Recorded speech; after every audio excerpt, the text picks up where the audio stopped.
கௌனவிஸ் football நம்ம சேனலில் இன்றைக்கி நம்ம பார்க்க போகிறது கஸ்டர்ட் ஹல்வா எப்படி செய்கிறதுன்னு பார்க்கலாம். நம்ம சேனலில் இது வரைக்கும் சப்ஸ்கிரைப் பண்ணாதவங்க சப்ஸ்கிரைப் பண்ணுங்கள். கூடவே பக்கத்தில் இருக்க பெல் ஐக்கான் கிளிக் பண்ணி ஆல்னு போட்டுக்கோங்க. ஸோ நான் ஃப்யூச்சரில் போடுற ரெசிபீஸ் உங்களுக்கு நோட்டிஃபிகேஷனில் வரும். இந்த ரெசிபிக்கு சரியாக 1 கப் அளவு கஸ்டர்ட் பவுடர் எடுத்துருக்கோம். அதை ஒரு பவுலில் சேர்த்துக்கலாம். அதே கப்பில் 1.5 கப் அளவு தண்ணி அதில் சேர்த்துக்குங்க. தண்ணி சேர்த்து கட்டிப்படாமல் எல்லா இடத்துலையும் கலந்து விட்டுக்கோங்க. எந்த இடத்துலையும் கட்டி தட்டுப்படக்கூடாது. ஒரு விஸ்கோ இல்லை ஸ்பூனையோ வச்சு நல்லா மிக்ஸ் பண்ணி எடுத்துக்கோங்க. இந்த மாதிரி கட்டிப்படாமல் இருக்கணும். நல்லா மிக்ஸ் பண்ணியாச்சு. இப்போ ஒரு கடாய் எடுத்து அதில் ஃபஸ்ட்டு எந்த கப்பில் கஸ்டர்ட் பவுடர் மெஷர் பண்ணுமோ அதுலேயே 2 கப் அளவு சர்க்கரை, அதுலேயே 1 கப் அளவு தண்ணி,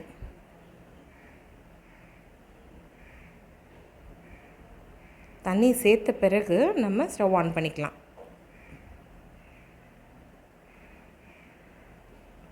சர்க்கரை நல்லா கரையிற வரைக்கும் கலந்து விட்டுட்டே இருங்க. பாகுபதம் எதுவும் வரணும்னு அவசியம் இல்லை. சர்க்கரை தண்ணியில் கரைஞ்சால் போதும். இந்த மாதிரி சர்க்கரை பாகு நல்லா கரைஞ்சி வரணும். பதம் எதுவும் அவசியம் இல்லை, கரைஞ்சால் போதும். இப்போ நம்ம கஸ்டர்ட் பவுடர் எடுத்து வச்சுருக்கிறத லேசாக கலரி விட்டு இதில் சேர்த்துக்கலாம். இந்த custard powder vanilla flavour. So இதில் எந்த ஃப்ளேவர்ஸும் கூட ஆட் பண்ண வேண்டாம். உங்களுக்கு தேவைப்பட்டுச்சுன்னா பாதி அளவு எலுமிச்சம்பழத்தை இதில் புழிஞ்சு விட்டுக்கோங்க. பட் நான் எதுவும் சேர்க்கலை. தேவைப்பட்டு வேறு ஃப்ளேவர்ஸ் வேணும்னா சேர்த்துக்கோங்க. ஸோ இதை கை விடாமல் கிளறிட்டே இருக்கணும். நேரம் ஆக ஆக திக்காகும்.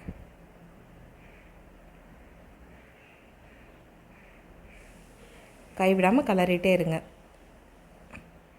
லேசாக திக்காக ஆரம்பிச்சிருச்சு.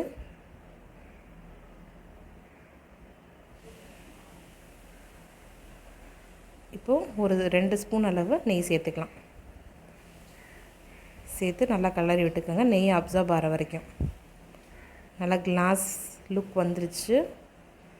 ஸோ நெய் எல்லாம் அப்சர்வ் பண்ணிடுச்சு. மறுபடியும் ஒரு 3 ஸ்பூன் அளவு நெய் சேர்த்துக்கிறேன்.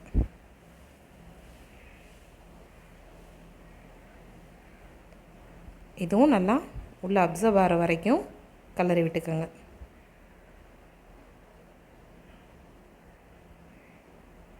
இதுவும் அப்சர்வ் ஆயாச்சு. மறுபடியும் ஒரு 3 ஸ்பூன்.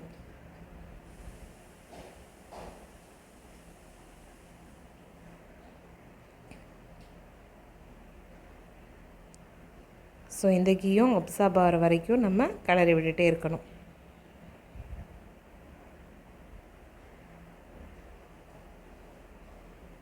ஸோ இப்போ எல்லாமே உள்ளே நல்லா அப்சர்வ் ஆகிடுச்சு. ஒரு 10லேருந்து 15 மினிட்ஸ் வரைக்கும் இது நல்லா குக் ஆகணும். அதாவது நம்ம கஸ்டர்ட் பவுடர் சேர்த்ததுலேருந்து கடைசி ஸ்டெப் வரைக்கும். இப்போ நல்லா குக்கான பிறகு நம்ம எவ்வளோ முந்திரி பருப்பு வேணுமோ அவ்வளோ சேர்த்துக்கலாம். நான் ஒரு கையளவு சேர்த்துருக்கேன். கூட பாதாம் வேறு எதாவது வேணும்னாலும் நீங்கள் சேர்த்துக்குங்க.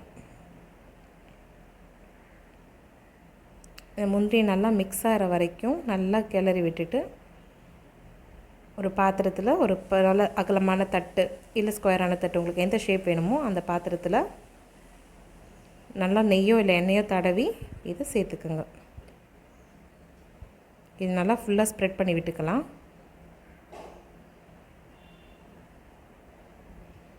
ஃபுல்லாக ஸ்ப்ரெட் பண்ணிவிட்டு 10லேருந்து 15 மினிட்ஸ் வரைக்கும் ஆற விட்டுக்கலாம். ஆறிடுச்சுன்னா ஒட்டாமல் வரும். இந்த மாதிரி இருக்கும். ஸோ இப்போ நம்ம வேறு தட்டில் நல்லா தட்டி எடுத்து கட் பண்ணிக்கலாம். எவ்வளோ அழகாக வந்துருச்சு பாருங்கள். இப்போ நம்ம இதை கட் பண்ணி எடுத்துக்கலாம்.